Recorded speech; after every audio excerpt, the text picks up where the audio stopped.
মোদির বাসভবনের উপর Pakistani drone, president জারদারির চাঞ্চল্যকর দাবিতে তোলপাড়।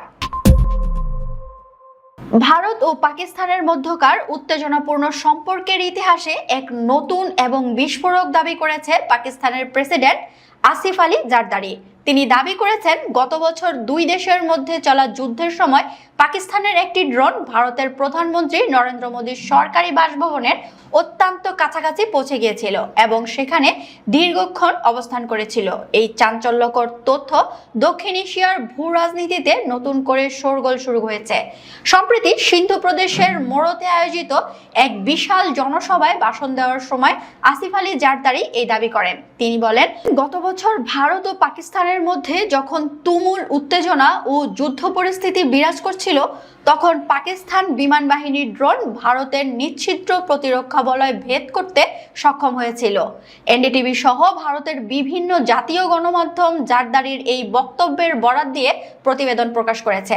প্রেসিডেন্ট জারদারি সমাবেশে সগর্বে ঘোষণা করেন, আমাদের ড্রোনগুলো ভারতের প্রতিরক্ষা লাইন পুরোপুরি গুড়িয়ে দিয়ে সরাসরি প্রধানমন্ত্রী নরেন্দ্র মোদীর বাসভবনে পৌঁছে গিয়েছিল। শুধু তাই নয়, ড্রোনটি বেশ দীর্ঘ সময় ধরে মোদীর বাসভবনের উপর ঘোরাঘুরি করছিল এবং নজরদারি চালিয়েছিল। জারদারির এই দাবি যদি সত্যি হয়, তবে তা ভারতের আকাশসীমা এবং প্রধানমন্ত্রীর ব্যক্তিগত নিরাপত্তার জন্য এক বিশাল প্রশ্নচিহ্ন হয়ে দাঁড়িয়েছে। ড্রোনের পাশাপাশি জারদারি সেই যুদ্ধের সময় পাকিস্তানের বিমান বাহিনীর সাফল্যের কথাও তুলে ধরেন।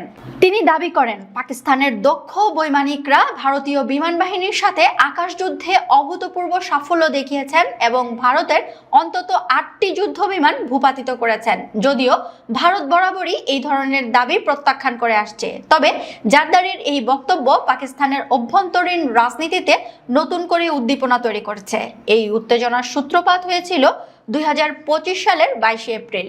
সেই দিন ভারত নিয়ন্ত্রিত কাশ্মীরের পর্যটন কেন্দ্র পেহেলগাঁওয়ের এক ভয়াবহ সন্ত্রাসী হামলায় 25 জন পর্যটক এবং একজন ঘোড়ার চালক নিহত হন।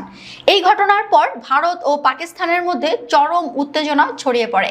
হামলার প্রতিশোধ নিতে ভারত পাকিস্তানের অভ্যন্তরে বিমান হামলা চালায়, যার প্রেক্ষিতে পাকিস্তানও পাল্টা আক্রমণ শুরু করে। পরিস্থিতি এমন পর্যায়ে পৌঁছায় যে পুরো বিশ্ব পরমাণু শক্তিধর দুই দেশের মধ্যে পূর্ণমাত্রার যুদ্ধের আশঙ্কা করতে শুরু করে। যুদ্ধ যখন ভয়াবহ রূপ নিচ্ছিল, তখন আন্তর্জাতিক মহল দ্রুত সক্রিয় হয়। শেষ পর্যন্ত দুই দেশের মধ্যস্থতায় আলোচনা শুরুর পর উভয় পক্ষ হামলা বন্ধ করে শান্তির পথে হাঁটতে রাজি হয়েছিল। প্রেসিডেন্ট জারদারির এই দাবির বিষয়ে এখন পর্যন্ত ভারত সরকারের পক্ষ থেকে আনুষ্ঠানিকভাবে কোনো প্রতিক্রিয়া জানানো হয়নি। তবে ভারতের সর্বোচ্চ নিরাপত্তা বলয় হিসেবে পরিচিত প্রধানমন্ত্রীর বাসভবনের উপর বিদেশি ড্রোন ওড়ার খবরটি সামাজিক যোগাযোগ মাধ্যমে ব্যাপক আলোচনার জন্ম দিয়েছে। প্রতিরক্ষা বিশেষজ্ঞরা মনে করছেন, যদি আসলেই পাকিস্তানি ড্রোন নয়াদিল্লির নো ফ্লাই জোন এবং প্রধানমন্ত্রীর বাসভবনের নিরাপত্তা বলয় ভেদ করে থাকে, তবে তা ভারতের রাডার ও এয়ার ডিফেন্স সিস্টেমের জন্য একটি বড় ব্যর্থতা হিসেবে বিবেচিত হবে।